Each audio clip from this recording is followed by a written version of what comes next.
Right? Kaholim Yahweh Bashim Yahushai Bashim Kakadash Barakatam.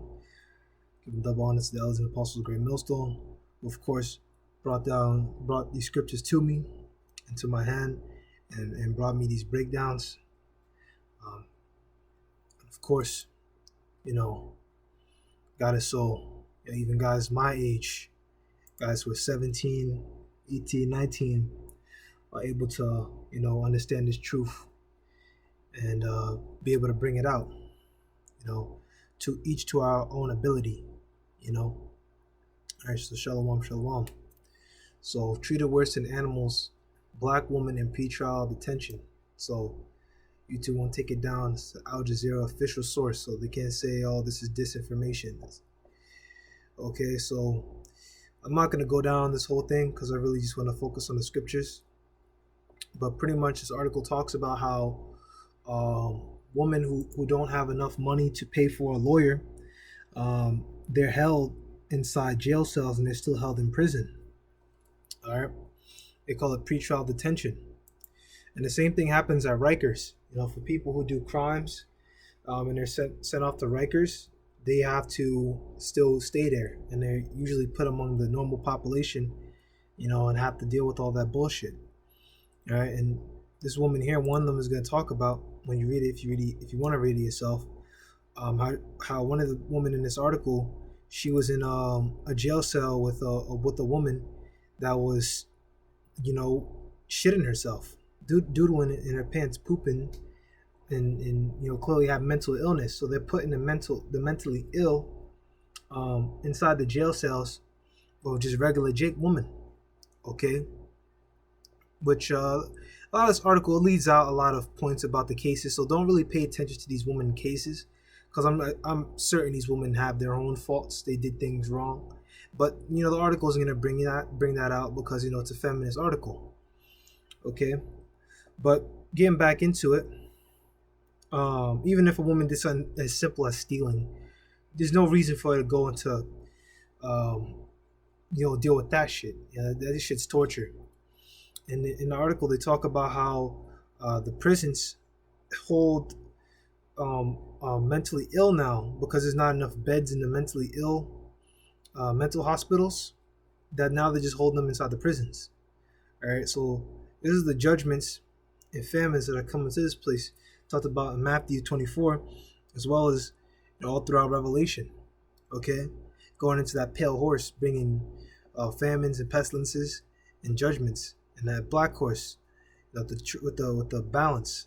Okay, these lies people, these women are 2/3. Yeah. So this cell was infested with ants, and she would often wake in the morning and be covered with them. Yeah. So these women are dealing in very low estates. They call it here legal limbo. There are a lot of women who have mental illness. They're pretty much, because they don't have enough money to go to pretrial hearing, but then they're not exactly mentally all there to go stand in trial. They just hold them there. There's a lot of these women's children are sent out to orphanages. A lot of these women are forced, not really forced, but they make the foolish decision to take a plea bargain.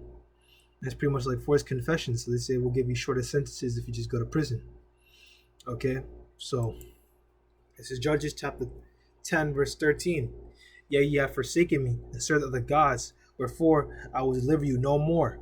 Go and cry unto the gods which ye have chosen, and let them deliver you in the time of your tribulation. Now, what this is talking about, of course, the book of Judges, which you can read all about here. I really recommend you read the book yourself, but it's pretty much a time period that is between the book of Joshua and the books of Samuel. So this is kind of before Saul, King Saul, and after Joshua. And there's a period when we had judges, or these temporary leaders, ruling, and the children of Israel were going off and serving the gods of the Philistines and committing all sorts of heresies. Okay. So yeah, let them deliver you. And these gods won't, because these gods, one, they don't exist, and gods on a bigger level are these Edomites. Okay, all these Jake women wanted to serve Esau, follow Christmas and Halloween, and serve this American system. This is what Jake gets. Okay, and it's not just black women; it's Hispanic women as well. Which, I really don't like that. They got to show the Hispanic women too. They get this shit too. All right, that's a fact. So this is Daniel chapter 7. Of course, it's talking about the beast, okay, which is going to rise again, had a deadly wound, which is in Revelation chapter 20, which is played out in Revelation chapter 20, but I think that's in another chapter in Revelation. A deadly wound that should be healed, okay? And it's going to come back again, but it's also referenced in Daniel chapter 7. All right, and he shall speak great words against the Most High, shall wear out the saints of the Most High, and think to change times and laws, and they shall be given into his hand until a time and times, and the dividing of time. Okay, which we know is going to happen next, but I want to stay on topic. Okay, which these great words go into these blasphemies, which is all over Revelation. I don't really got to go into that. Those blasphemies that Esau speaks. Okay, and wear out the saints of the Most High. He has worn us out. He has worn out our people, our men and our women. Okay, but all goes back into those curses. I wanted to go to Revelation chapter 13, but I would go to 9 and 10, but you guys already know that. I don't really have to go into it. Yeah, I was gonna talk about the waters as well, but we're gonna go cut that off. We're just gonna go into the curses. I'm gonna pull up these two things, and then I'm gonna close it out. All right. So this is Deuteronomy chapter 28, verse 31. Thou shalt beget sons and daughters, but thou shalt not enjoy them, for they shall go into captivity. All right. And when it talks about here, is that a lot of these women, especially pregnant Jake. Hold on, legal limbo. Well, I can't really see it. Orphanages. I could have sworn it said orphans. Oh, I guess it's not working for some reason.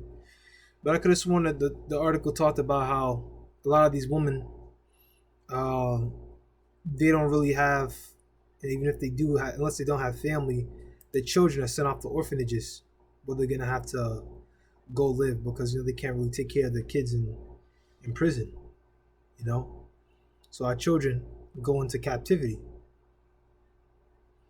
And I wanted something else out of Deuteronomy chapter 28. And make that plagues wonderful. Yeah, I think I'm going to leave it there. But pretty much, we're shut up in these prison houses, man, in these jails.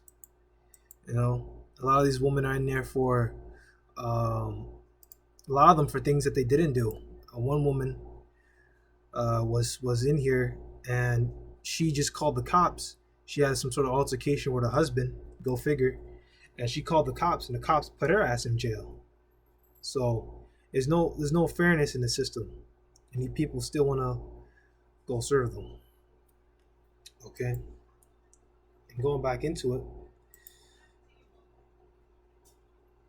Hold on.